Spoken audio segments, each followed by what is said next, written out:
안녕하세요. 장원두 교수입니다. 이번 시간에는 오렌지를 사용해서 주택가격을 예측해보는 실습을 진행하도록 하겠습니다. 주택가격을 예측하기 위해서 회귀분석이라고 하는 도구를 사용해 보도록 하겠습니다. 우리가 사용할 데이터는 하우징 데이터셋이라고 하는 것인데요. 이 데이터셋은 미국 보스턴의 집값 데이터를 나타내고 있는 데이터입니다. 이 데이터는 지금 보스턴의 집값 데이터는 아니고요. 1970년대 후반의 데이터예요. 그래서 굉장히 오래된 데이터셋이긴 하지만 인공지능 알고리즘의 테스트에 여전히 널리 사용되는 유명 데이터셋입니다. 이 데이터셋은 보스턴 시내 506개 지역에 대해서 중위 집값, 범죄율 등 14개 특징을 잘 설명하고 있는데요. 여기서 나타나는 집값은 특정 집의 가격은 아니고요. 그 지역의 집들의 가격의 평균 혹은 그 집의 그 지역의 이제 범죄율 이런 것이 되겠습니다. 오렌지에는 이 하우징 데이터셋이 내장되어 있어서 편리하게 사용해 볼 수가 있습니다. 오른쪽에 이미지를 보시면 여기 미국 보스턴의 지도인데요. 이렇게 보신 바와 같이 보스턴이 여러 가지 지역으로 나눠져 있죠. 각 지역 이제 각각의 지금 굉장히 크게 구역이 되어 있지만 더 자세하게 사실은 더 구역이 나눠져서 이제 각각의 구역에 대해서 집값 등등의 정보가 이렇게 기록이 되어 있다라고 이해를 해 주시면 되겠습니다. 네, 그러면 오렌지를 사용해서 한번 데이터를 분석해 보도록 하겠습니다. 데이터셋 위젯을 가져오도록 하겠습니다. 데이터셋 위젯을 가져와서 하우징 데이터셋을 선택해 주세요. 처음에는 동그라미가 이렇게 비어있는 흰색 동그라미지만 더블 클릭하시면 데이터가 다운로드 받아지면서 이렇게 동그라미에 색깔이 칠해지게 됩니다. 여기서 데이터가 제대로 다운로드 받아졌는지 확인하기 위해서 데이터 테이블 위젯을 이렇게 연결해 보았습니다. 데이터 테이블 위젯을 이렇게 연결해 보시면 더블 클릭해서 열어보시면요. 이렇게 MEDV라고 나오는 것이 중위 집값입니다. 그 지역에 있는 집들의 가격을 쭉 나열하고 가장 중간에 있는 중위 값을 선택한 것이죠. 그 오른쪽에는 보시면 CRIM이라고 되어 있는 것이 범죄율이고요. 그 다음에 Z에는 거주 지역 비율, 그 다음에 INDUS라고 되어 있는 것은 비소매상업 지역 토지 비율, 그 다음에 CHAS는 찰스강 인근에 있는지 여부, 그 다음에 NOX라고 되어 있는 것은 일산화 질소. 다른 것도 볼까요? 그 다음에 RM이라고 되어 있는 것은 평균 방의 개수. 자, 방이 몇 개인가 하는 거예요. AG는 얼마나 오래됐는가 하는 건데, 여기서는 1940년 이전에 건축된 주택이 얼마나 많은지 그 비율을 나타낸 겁니다. 예를 들어서 100이다. 이렇게 되면 그 지역의 모든 집들이 모두 1940년 이전에 건축이 되었다라고 하는 거죠. DIS는 보스턴 직업센터의 접근성 지수, 그리고 RAD는 고속도로에 얼마나 가까운가, TAX는 재산세율, 그 다음에 PT 레이티오, PT 레이티오라고 하는 거는 학생 교사 비율, 그 다음 B는 아프리카계 미국인 비율, 그 다음에 LSTAT는 저소득층 비율이 되겠습니다. 자, 이렇게 이제 여러 개의 특징들이 있고요. 이 특징들을 바탕으로 우리가 과연 이 집값을 예상할 수 있을까, 예측할 수 있을까 하는 것을 살펴보도록 하겠습니다. 자, 데이터 탭을 사용해서 우리가 데이터를 전반적으로 살펴봤습니다. 이번에는 여기에 코릴레이션 위젯을 연결해 보도록 하겠습니다. 코릴레이션 위젯은 우리가 변수들 사이에 상관관계가 어떻게 되는지를 우리가 확인해 볼 수 있는 건데요. 여기서는 우리가 예측하고자 하는 타겟 값이 집값이 되겠죠. 그 집값과 연관성이 높은 것이 무엇인가 하는 것을 이제 볼 수가 있겠습니다. 지금 보시면 가장 연관성이 높은 것이 지금 LSTAT는 저소득층 비율인데요. 저소득층 비율이 굉장히 연관성이 높다. 지금 보시면 마이너스 0.738로 되어 있는데 이것이 그러니까 결과적으로 저소득층 비율이 낮으면 낮을수록 집값이 높다라는 것을 알 수가 있습니다. 이게 선후 관계는 우리가 따로 분석을 해봐야 합니다. 무슨 얘기냐면 저소득층 비율이 높기 때문에 집값이 낮은 것인지 아니면 집값이 낮기 때문에 저소득층 비율이 높은 것인지 자, 이것은 서로 영향을 주는 그런 것이 있기 때문에 결국은 우리가 이런 분석 결과만을 가지고 저소득층 비율이 높아서 집값이 떨어진다. 뭐 이런 식의 이제 단순한 그런 적용은 피해야 하겠습니다. 그 외에 RM, 방의 개수죠. 방의 개수가 높을수록 집값은 높다. 그렇죠. 어떻게 보면 당연한 그런 이야기가 되겠습니다. 자, 지금 플러스인 경우에는 양의 상관관계를 우리가 나타낸다 라고 얘기를 할 수 있겠고요.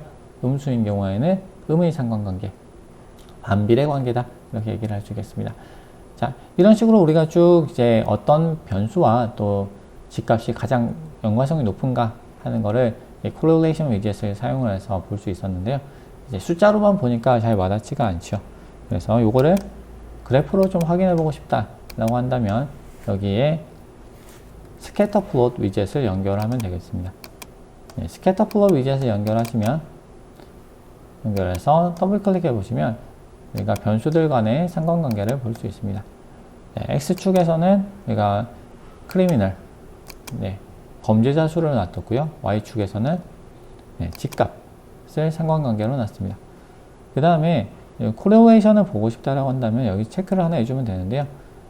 자, 아래쪽에서 리그레션 라인이라는 것이 있습니다. 체크 버튼에서요. 리그레션 라인 체크를 해주시면 여기에 숫자로 지금 글자가 좀 작은데요. 마이너스 0.39 그래서 반비례 관계다 라고 얘기를 하고 있습니다. 지금 전체적으로 보시면 이제 범죄율이 굉장히 낮은 경우 0에 가까운 경우들이 쭉 있죠. 이 경우에 이제 집값이 높은 경우도 있고 낮은 경우도 있습니다. 범죄율이 낮다고 무조건 집값이 높다라는 것은 우리가 사실이 아닌 걸 알 수 있고요. 하지만 전체적으로 보시면 이제 범죄율이 높은 곳에서는 집값이 높은 그런 지역은 잘 없습니다. 거의 없고 범죄율이 높은 곳에서는 집값이 전반적으로 낮다라는 것은 또 명확하게 우리가 알 수 있는 부분이기도 합니다. 자, 그러면 아까 이제 방의 개수가 있었죠. RM, 방의 개수를 보시면 이 경우에는 방의 개수와 집값은 굉장히 정비례하고 있는 걸 보실 수가 있습니다. 0.7의 상관계수를 보이고 있고요. 보시면 방의 개수가 많을수록 점점 올라갑니다. 물론 방의 개수와 상관없이 비싼 집도 있습니다. 그럴 수 있겠죠. 방의 개수가 적다고 무조건 싼 집은 아니겠죠. 하지만 전체적으로는 방의 개수가 많아질수록 집값은 올라간다. 이런 것은 우리가 이런 스캐터 플롯의 분석을 통해서 우리가 볼 수가 있겠습니다. 자, 그럼 여기서 이제 예측을 과연 실제로 정확하게 우리가 예측을 할 수 있을까?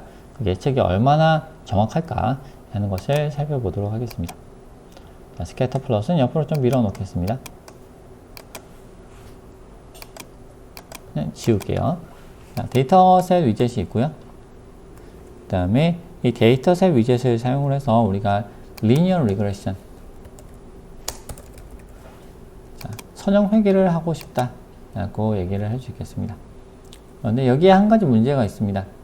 우리 선형 회계를 하기 위해서 우리가 그냥 간단하게 이렇게 연결을 하면 되지라고 생각을 할 수 있지만 여기에 한 가지 작업을 더 해주어야 합니다. 어떤 작업이냐면요.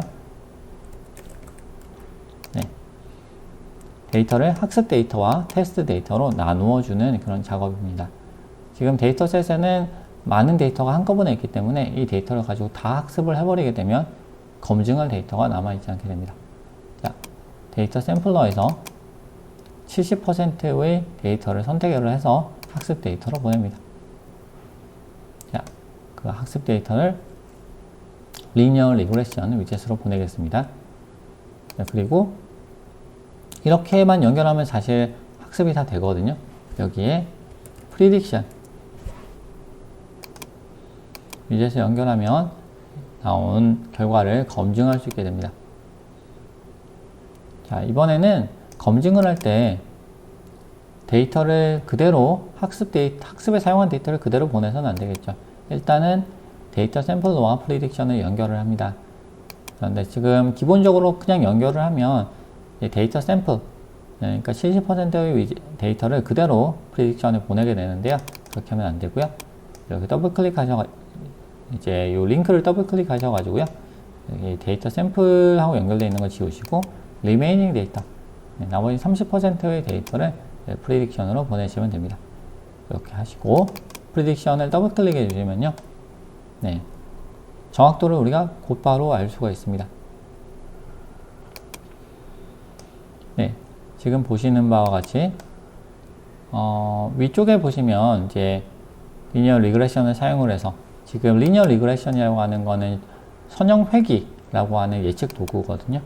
이걸 사용해서 예측해 봤더니 각각의 샘플에 대해서 에러가 얼마나 발생했는지 라는 것을 우리가 알 수가 있습니다. 첫 번째 샘플의 경우에는 36.2가 정답이었는데요.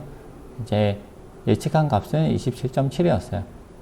선형 회귀의 경우에는 직선으로 모델을 이렇게 가정하기 때문에 사실 에러가 많은 경우에 그 정확도가 조금 떨어지는 경향은 있습니다. 자, 44. 네. 값이 우리가 예측하는 정답은 이제 44인데 예측된 값은 38입니다. 결과적으로 에러가 마이너스 6 정도 에러가 난 거를 볼 수 있습니다.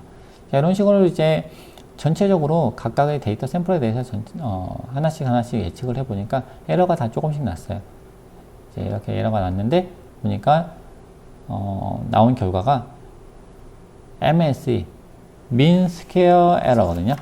이제 에러를 계산한 다음에 에러가 이렇게 나오죠.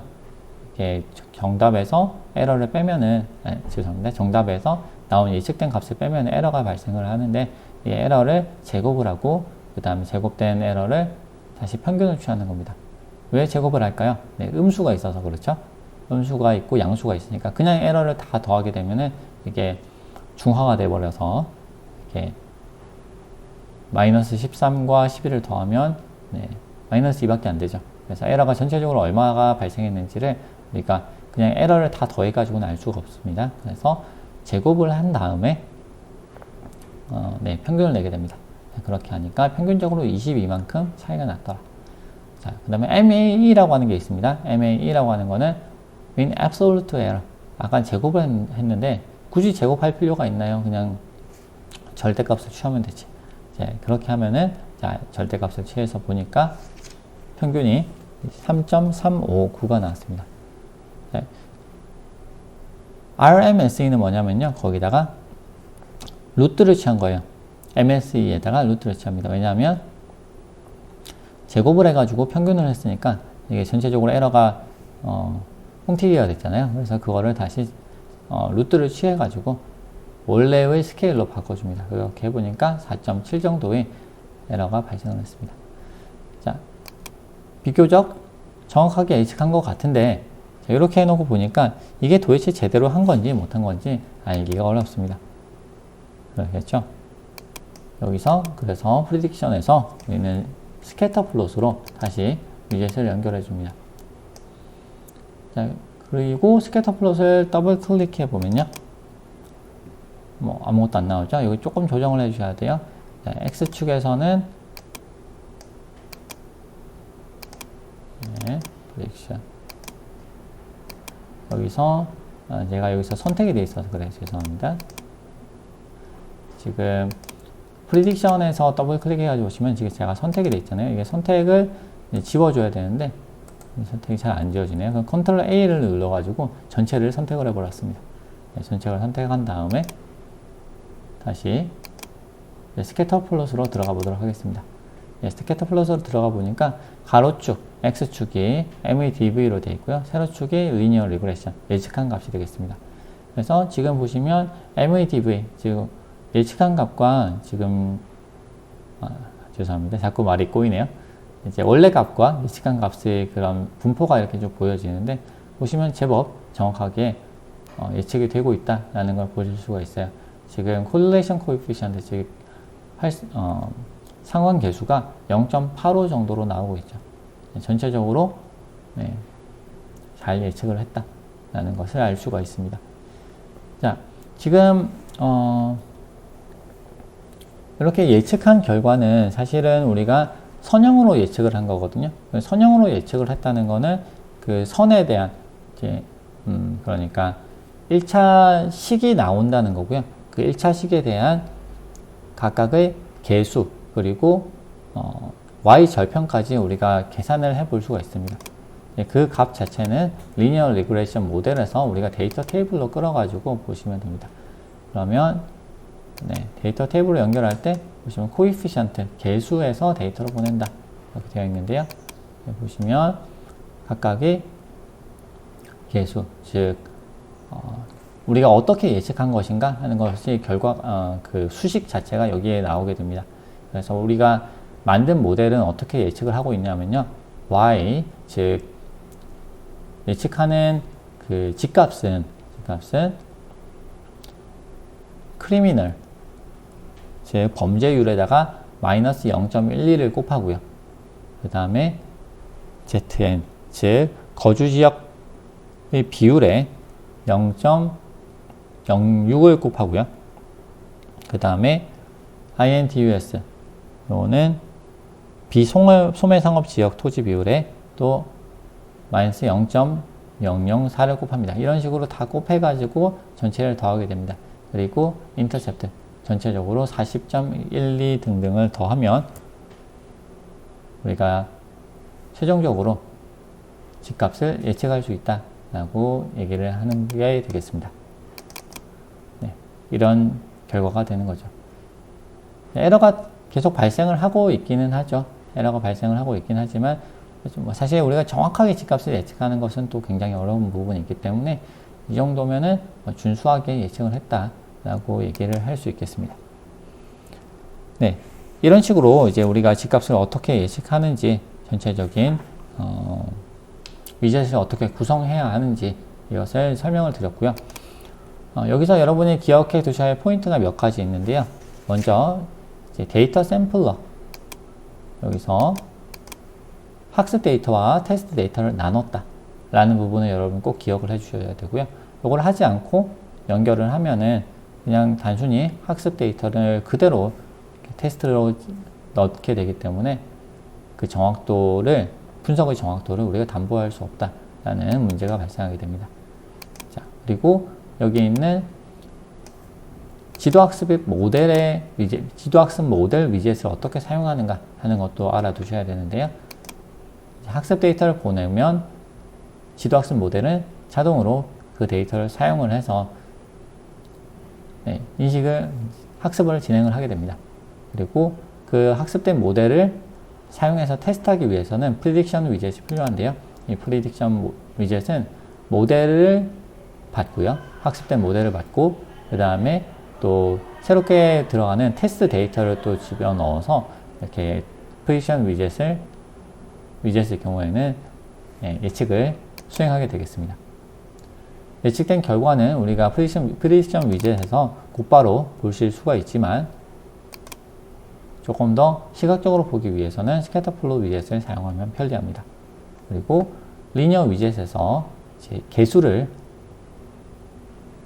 바로 확인하기 위해서는 데이터 테이블 위젯을 사용하면 개수를 바로 보실 수가 있겠습니다. 선형 회귀 즉 리니어 리그레션 위젯을 더블 클릭해 보시면 몇 가지 파라미터들이 여러분이 선택하실 수가 있도록 되어 있는데요. 이 부분에 대해서는 자세하게 다루진 않겠습니다. 이런 파라미터들이 있다라는 정도만 알아두시면 되겠습니다. 수고 많으셨습니다.